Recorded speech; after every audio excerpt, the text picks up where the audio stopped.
Hi, witches and bitches.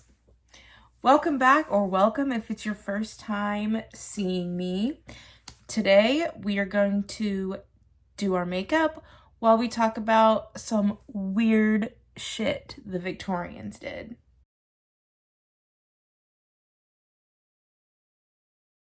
Because that time in history fascinates me. Because it's like right after the Civil War. And I feel like the Civil War did something to the collective psyche of the Victorians in the United States, but also unrelated to the Civil War, the Victorians and the UK and other parts of the world were equally as weird. It was just a weird time. We had spiritualism going on, and it was a strange time. There was extreme social inequality, relatable. Many people worked for low wages and poor conditions, relatable. There was a lack of sanitation and public health. There was child labor and there was pollution, relatable. Okay, so the Valentine card was invented, and that's probably because it also says the idea of marriage should be based on romantic love became more popular. That's so cute. Okay, fashion. Victorian fashion included wide skirts, padded bodices, and shiny fabrics like silk and taffeta. And all of it was probably very uncomfortable because I think they were still wearing corsets and shit. So, no thank you. Beautiful, but no fucking thank you. What the hell? Okay, this is from Atlas Obscura. 7 crazy true stories about the Victorian era, plus 3 that are sadly just myths.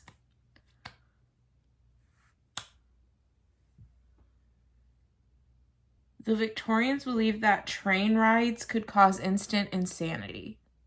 Huh? It's January 1865. The piece on a regular English train journey from Carnforth to Liverpool is shattered by one man's deranged laughter and erratic antics. Armed with a gun and attacking the windows to get to the other increasingly frightened passengers, he seemed out of control. At the next train stop, the man suddenly becomes calm and serenity returns. But as the train begins to roll again, his aggression rises. Could this have been what they called railway madness? What the fuck? The motion of the train becomes the only means to gauge the man's behavior. His moody changes from one stop to the next, twisting and turning with the carriage. The railway passenger prancing around with a pistol is by no means the strangest case of railway madness reported during the Victorian era in Britain. There seemed to be something about the railways that made people, particularly men, suffer mental anguish and unrest. I told you these people were fucking crazy. The real-life vampire autopsies of the Victorian era.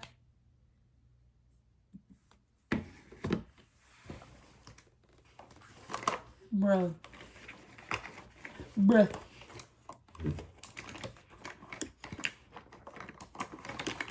What the fuck? Okay, it says, one winter morning in 1892, several men gathered in a rural Rhode Island cemetery to dig up a family of vampires. They exhumed Mary Elisa Brown, who died 8 years earlier from consumption. Okay, so that wasn't uncommon. They found her body partially mummified. Next was her elder daughter, Mary Olive. She had died not long after her mother of the same disease. Nothing remained but bones and hair. Finally, the men removed Mary's youngest daughter, Mercy, from the family crypt where the 19-year-old had been placed following her death of consumption just 2 months before. To most of the men on hand, Mercy's body seemed remarkably well preserved, which was then considered a sign of vampirism. Hello. Dude. Hell yeah. Like, did I want to live during this time? No. But did I want to maybe, do I want to maybe like time travel and be a part of a vampire exhumation? Yeah. Okay, yeah. Hell yeah. Harold Metcalf, the area's medical examiner, was on call to perform an autopsy of the suspected vampire right there in the cemetery. He removed Mercy's heart and liver, and judged them to be in their expected human condition as well as the body overall. The natural processes of death and decomposition had been slowed by the cold New England winter. Then Metcalf sliced into her heart. Blood. That literally just blood.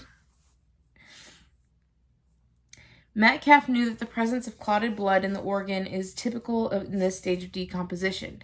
He was not in the cemetery that day to find evidence of vampirism, but to debunk a superstition that held sway in the Rhode Island for decades. By the 19th century, scientists had discovered the bacterial origins of tuberculosis, also known as consumption. But popular wisdom held that the disease was inherited and that the disease could drain the life of relatives who survived. Okay, so I definitely didn't know that they still, like, hardcore believed that you could be a vampire. You know what I mean? Like, I thought that was, like, done and over with by, like, the 1800s. 17 facts of the... Go away, Google ad. 17 facts about the Victorian era that you genuinely won't believe. We'll see about that. Women's underwear was crotchless. That's the first thing I'm seeing on here. I actually saw this article a couple days ago. And I told my husband, oh, so that's why they were like, it was really quick for them to... was talking about how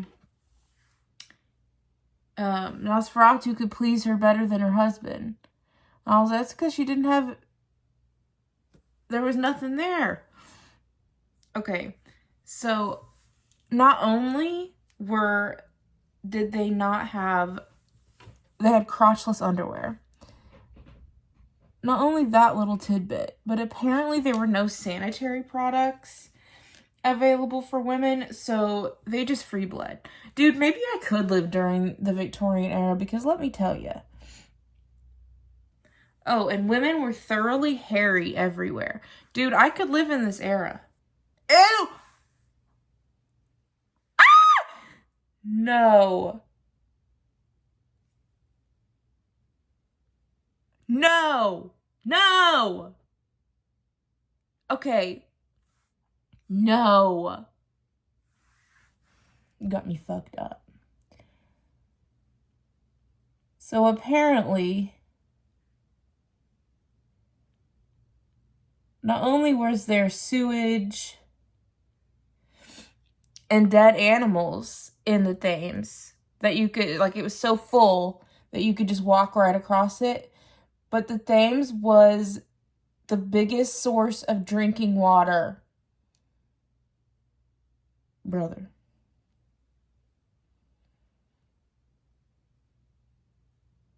Brother.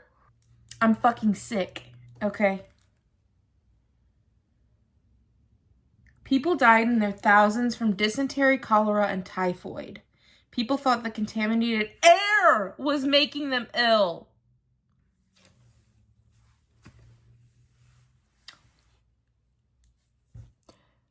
I now understand why they were so crazy. It's because they were fucking going mad from drinking shit water.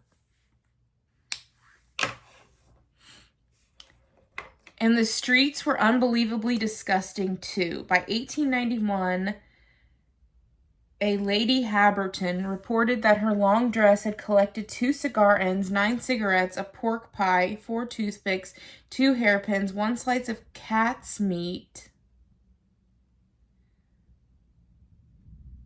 half a sole of a boot, 1 plug of tobacco, straw, mud, scraps of paper, and miscellaneous street refuse. Oh, poop. During the course of a short walk through London. See, I thought refuse was just garbage. No, that means shit. By the 1860s, dresses became so wide that women frequently got stuck in doorways. Oh my God, I have to show you. Picture time. As well as obstructing doors, crinoline-clad women frequently set themselves on fire by brushing against candles, so the trend didn't last that long. It lasted 20 years. Bro. What can I say? All the shit they were drinking and stepping in was going to their brains. Contaminated and adulterated food was rife. Before pasteurization was invented, milk could spread tuberculosis. Yeah, you raw milk idiots. Right here in black and white is why you do not drink raw milk. You couldn't really trust anything you bought either, especially in big cities. Unscrupulous traders would sell rotten meat dressed with the fat of fresh meat. Bakers would add alum and chalk to make bread look whiter. Other tricks included adding arsenic to pickles and other preserved foods to cause an increased tanginess and presumably death. Well, toothpaste was made of charcoal and honey. Okay, see, trends always come back around. Honestly, that's probably not the worst thing. Even though I've heard charcoal can do weird things to your teeth, but like, women tied meat to their faces. Huh? One beauty advice writer instructed women to bind the head every night with thin slices of raw beef that we just talked about was rancid, which is said to keep the skin from wrinkles and give a youthful freshness to the complexion. Okay. Boys wore dresses until they reached school age. Clothes are clothes. They're not a gender. And almost 50% of children died before the age of 5. I mean, that tracks. Grieving families would commission portraits of the children's corpses, often posed as if they're still alive. Okay, I knew about this. This is my element. Okay, because I love a good post-mortem photograph. Okay. It's sick. In a good way. Okay. Yeah. Rich people would get a photographer to take the image, but poorer people were often reliant on sketch artists. Okay. So, that's cool. A kind-hearted artist named John Calcott Horsley would often visit morgues for free to sketch images of recently deceased children. The postmortem image would often be the only likeness of the child the family ever owned. This makes me feel so bad for them and their shit-drinking selves. Weird things people did during the Victorian era. Did you know that wearing hats with taxidermied birds was fashionable during the Victorian era? I did know that, and I think that's fucking awesome. I love it. I still have the James Charles palette. Ooh, actually, I haven't used this palette yet, and I bought it a while ago, so I'm going to use it today. I may have used it like one time, but isn't it pretty, like the front? Anyway, Walter created elaborate tableaus of scenes from various nursery rhymes using bodies of animals he came across. Most of his most famous work, The Kitten's Wedding, is enough to make you wonder how sane he really was. Okay, hold on. Oh, it's cute. It's cute. Victorian women took arsenic to keep their skin pale. Fact number 3. Bro, English Victorians held mummy wrapping parties. Any self-respecting member of Victorian society wouldn't dare to go on a trip to Egypt without returning with a mummy to show for it. Such a fascination in Victorian England, people literally hosted parties upon their return where they unwrapped the mummy's remains for guests to gawk at. It's white. It's always white people. What in the hell? That's terrible. I also heard that, like, there was a paint called Mummy Brown. And it was made using the wrappings and things from the mummies. And most of the mummies that were discovered in Egypt around the time, like, they no longer exist because they were taking and using so much pieces from these mummies that, like, they were literally destroyed. Like, how awful is that? Dude, what gives you the dang right? I guess just being white or something, I don't know. Some wealthy Victorians kept people in their gardens as living gnomes. Garden gnomes were already pretty weird, especially when people have extensive collections of them. But if you lived during the Victorian era and were affluent enough, you kept an old man as a sort of pet. Shut up! These hermits were often forbidden from grooming themselves and would live in the nooks and crannies of wealthy Victorian gardens. In most cases, they weren't even allowed to speak. So they would just keep these people in their gardens for people to, like, what the fuck? Oh, this is a good one. Victorians invented the first homeless shelter in London. By the 19th century, version was pretty creepy. Of course it is. Why am I shocked? Of course it is. For just 4 pennies, homeless Londoners could rent a coffin-shaped bed from the Salvation Army. Okay, but, like, that's goth core as fuck. Many Victorian mourning practices. Okay, here we go. I love Victorian mourning practices. I think it's so fascinating. They seem strange to us today. Not to me. For example, when a person died, mourners would often clip off a piece of hair and preserve it in jewelry to remember them. Yes, or the hair wreaths. They would literally make wreaths out of their deceased loved one's hair. Like,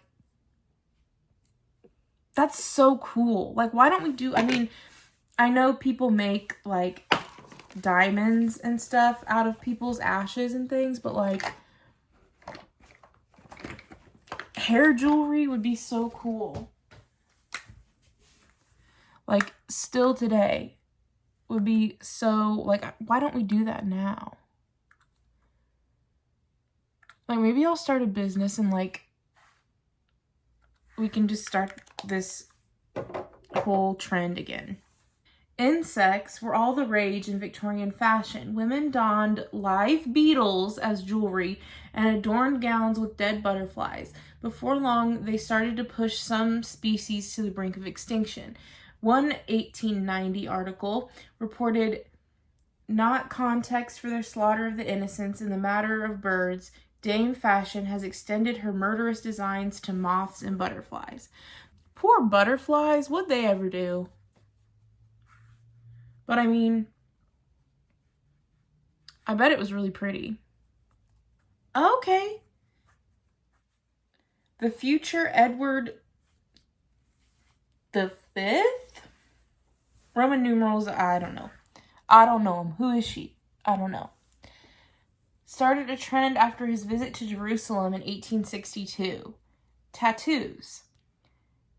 Once some of the royals gave tattoos to a stamp of their approval, thousands lined up to get their own. According to one contemporary estimate, more than 100,000 Londoners sported tattoos in the Victorian era. Girl, maybe I should have been born in the Victorian era. Okay, I have learned something about the e.l.f. Camo Concealer. It dries fast and won't budge. So, I have learned that lesson today. But like tattoos, okay, you have to see this picture. This lady is decked out in tattoos. Love her. What a queen. Especially like in the US after the Civil War, there was a period of like spiritualism where people like were desperate to contact their deceased loved ones. And so like they would literally like hold seances, and obviously there's a lot of like scammers, but people were pretty desperate to contact their deceased loved ones, so they would go to these seances and like spiritualist things that went on, like with spirit photography and everything. Obviously, we know now that for the most part, this was all just like a big like hoax and everything. But like people really believed it. And people would claim to take photos of your deceased loved ones. And in all actuality, it would be like a big scam, but people really wanted to believe that they could contact their loved ones after they had passed. I mean, you have, even like from a true crime perspective, you have like Jack the Ripper wandering around. You have H.H. Holmes and his little situation he had going on. Like, it was a wild time. And people were going crazy from drinking sewer water. I could have done a Victorian inspired makeup, but women in the Victorian era didn't really wear a lot of makeup. They were more concerned with like keeping their skin as like pure and beautiful as possible. So they weren't really into like makeup. Instead, they would put arsenic on their face. So there's that. But you'll have to let me know in the comments, would you live during the Victorian era? In the Victorian era, you had like uranium glass, which I actually collect. You had so many like cool trends and like interesting trends, but like they could also maybe kill you. So, okay, this lipstick is actually really old and I think it's just plain gone bad. But like, here's the look. I'll list some of the items that I used for this look in the description. Aside from this one, because I don't think you can get it anymore and this is pretty old. But I hope you enjoyed all of these crazy facts about the Victorians and that you will join me in my next video.